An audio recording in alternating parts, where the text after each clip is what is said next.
to Sabre Escrime of Pasadena. I'm Coach Tommy, and today I'm going to start our video lessons for all of our instruction.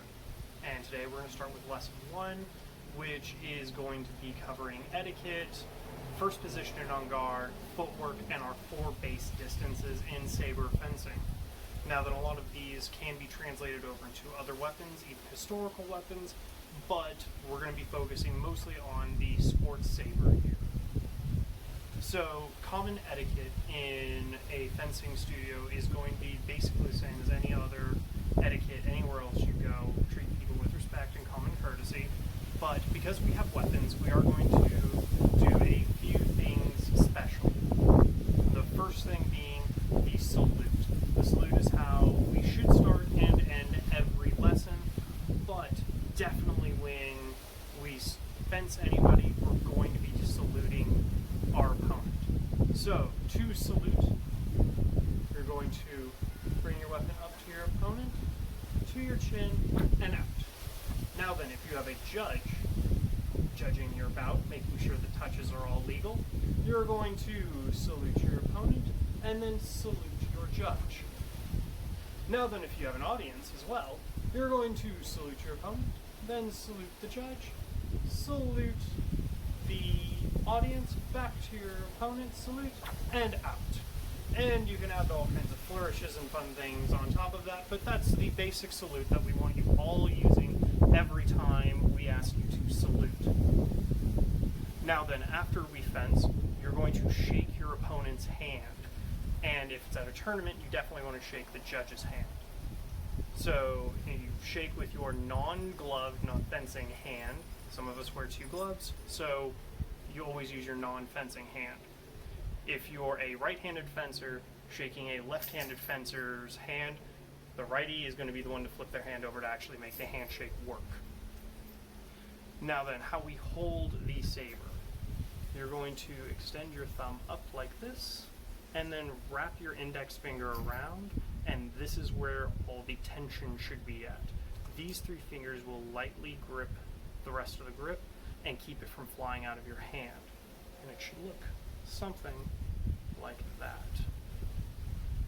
And when I make these cuts, all I'm doing is squeezing with those 3 fingers down at the bottom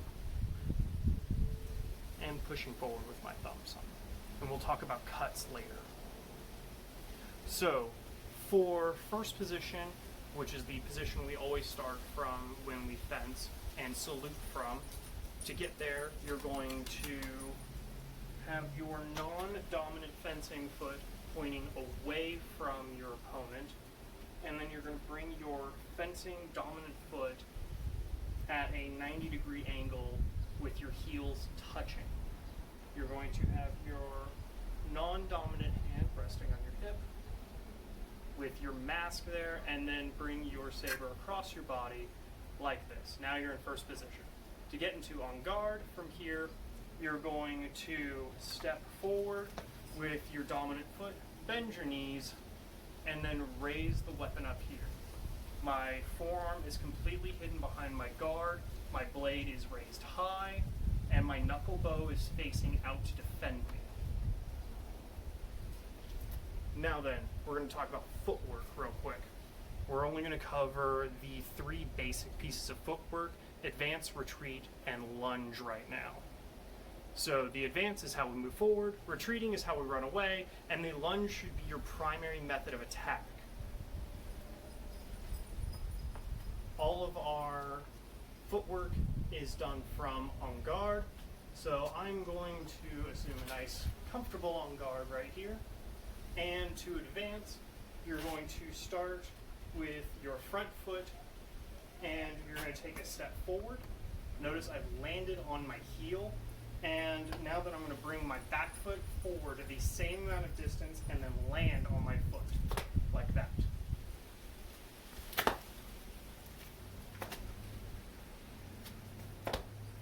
Now then, to retreat, I'm going to do a similar but opposite method. I'm going to point my rear foot out as far as I can stretch, comfortably stretch. Then I'm going to push off with my front foot and land solid, like that.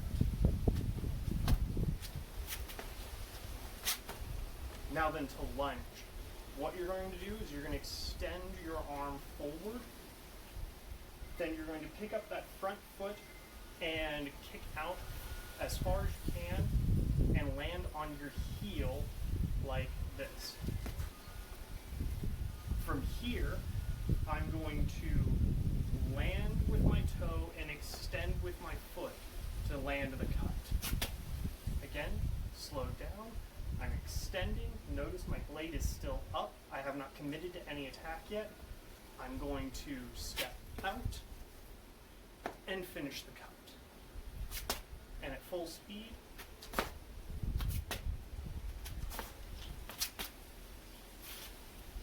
now then, we have 4 distances we're going to worry about, and each pertains to how many steps you need to take to hit your opponent.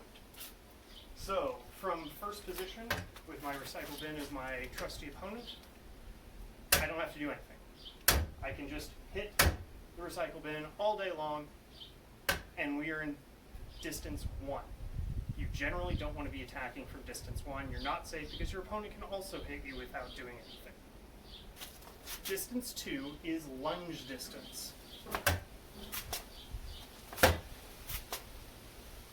This is where you primarily want to be attacking from. Distance 3 is advanced lunge range. Distance 4 is anything beyond an advanced lunge, and we don't really talk about it other than you're in distance 4. And so practice all of that, and if you have any questions, post them down below. Thank you, and we'll see you